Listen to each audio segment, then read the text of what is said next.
अन्य व्यक्ति या संस्था पे उठाता हूं तो बाकी 3 उंगलियां मेरी तरफ उठती हैं। सरकार को हम ही चुनते हैं ना, वो अलग बात तो है। वो सवाल ना करें सरकार से। फिर आप मेरी बात को तो अगर मैं बात बोल रहा हूं आप बोलने नहीं देंगे और दर्शकों को सुनने नहीं देंगे, और यही तो हो रहा है, बोलने दिया नहीं जा रहा है। आप तो जब आप एक उंगली सरकार पे उठाते हैं तो कृपया अपनी तरफ भी देखें कि मैंने कितना उसमें सहयोग दिया। मैंने टैक्स दिए और क्या करना है मुझे, और क्या मैंने करना वोट है? दिया। हाँ आप बताइए, और क्या करना है हाँ मुझे? बताइए ना, बताइए। मैं सड़क पर जाकर झाड़ू लगाने लगूं? मैं बिल्कुल सीधा सवाल पूछ रहा हूं। मैं टैक्स देता हूं, एक ऑनेस्ट टैक्स पेयर हूं, मैं पत्रकार हूं, मैं अपनी पत्रकारिता करता हूं, मैं तो नेता नहीं हूं। ये मिडिल क्लास की विडंबना भी है जनाब। हमने आपको चुन के भेजा, आप तो कुछ परिवर्तन ला के दिखाएं, वो चीज तो होती नहीं। और एक हम पर्सनालिटी ओरिएंटेड पॉलिटिक्स करते जा रहे हैं, उस तरफ बढ़ते जा रहे हैं। सुरेंद्र जी एक बात बताइए, जब जो लोग आपकी अपेक्षाओं पे खरे नहीं उतरते, जो उनसे अपेक्षा वो नहीं करते, उन्हीं लोगों को आप बार बार क्यों सिलेक्ट करते जाते हैं? हम लोग भी जो एज वोटर जो है देखेंगे, आखिर एक बार काम नहीं किया, दोबारा आदमी को आप देख रहे हैं राजनीतिक दलों में जो लोग कभी कुछ काम नहीं करते वो भी एक बार 2 बार इलेक्शन होते चले आ रहे हैं। चलिए मुद्दे पर 1 मिनट वापस मुद्दे पर आते हैं जी। ये कार्यक्रम जो ताज के दीदार थे ये ऑलमोस्ट कल्मिनेट हो रहा है। आखिरी फोटो ऑप्स दे रहे थे, वहाँ पर जो मौजूद अधिकारी हैं, सुरक्षा कर्मी हैं, उनके साथ फोटो खिंचवा रहे थे डोनाल्ड ट्रंप। मैं थोड़ी अपडेट ले लेता हूँ। रवि, अब वहाँ से काफिला निकल गया है क्या राष्ट्रपति डोनाल्ड ट्रंप का, या अभी भी ताजमहल के परिसर में ही मौजूद हैं? उस बेंच पर नहीं बैठे क्या?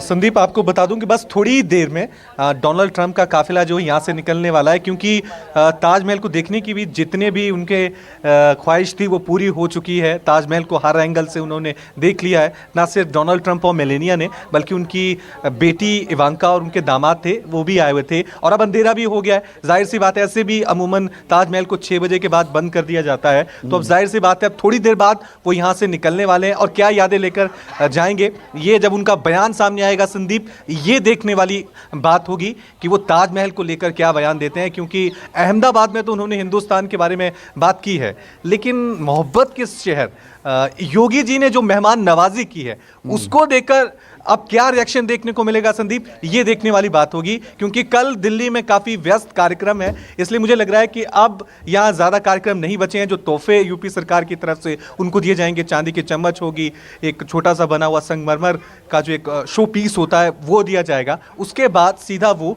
दिल्ली के लिए रवाना हो जाएंगे। और जी संदीप, आगरा में जैसा हमने अहमदाबाद की तस्वीरें देखी रवि, 22 किलोमीटर सड़क के दोनों तरफ हजारों की तादाद में लोग खड़े हुए थे, झंडे लिए हुए थे, उत्सुक थे। ऐसे सैनिटाइज कर दिया गया। हालांकि संदीप ये कह सकते हैं कि आगरा में उस तरह से रोड शो तो नहीं किया गया था, लेकिन हाँ कुछ जगह हिंदुस्तान की, उत्तर प्रदेश की अलग अलग संस्कृति के लोकगीत और लोक नृत्य पेश किए गए थे। चाहे उसकी बात करें, ब्रज संगीत की बात करें, या फिर बुंदेलखंडी ये मैं तस्वीरें दिखा रहा हूँ रवि, अलग अलग जगह पे एक मिनट के लिए रोक रहा हूँ। ये तस्वीरें दिखा रहा हूँ डोनाल्ड ट्रंप के काफिले की।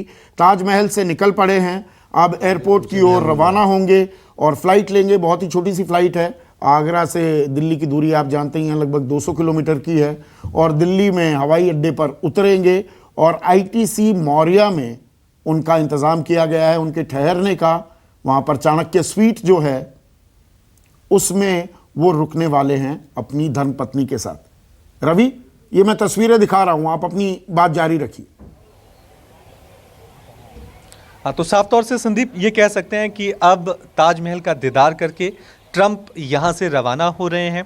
अब ताजमहल से जो खूबसूरत यादें लेकर वो आए हैं उसका रिएक्शन सुनने को मिलेगा। और मैं पहले भी कह चुका हूँ कि योगी जी ने ट्रंप के इस दौरे के लिए, हालांकि अहमदाबाद की तरह इतना बड़ा इवेंट यहाँ पर नहीं था, लेकिन फिर भी तैयारी की गई थी।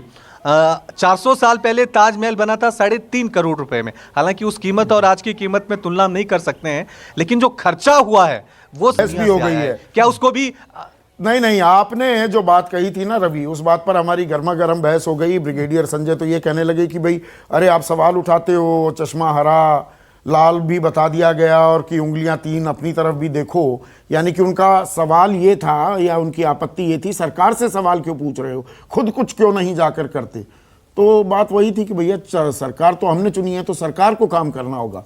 हम टैक्स पे करते हैं, कानून का पालन करते हैं, और बाकी पत्रकारिता करते हैं। तो खैर वो तो चलता रहता है। लेकिन on a lighter note, Ravi, Agra सिर्फ ताज के लिए मशहूर नहीं है, आगरा अपने अंगूरी पेठे के लिए भी मशहूर है, पंछी पेठा।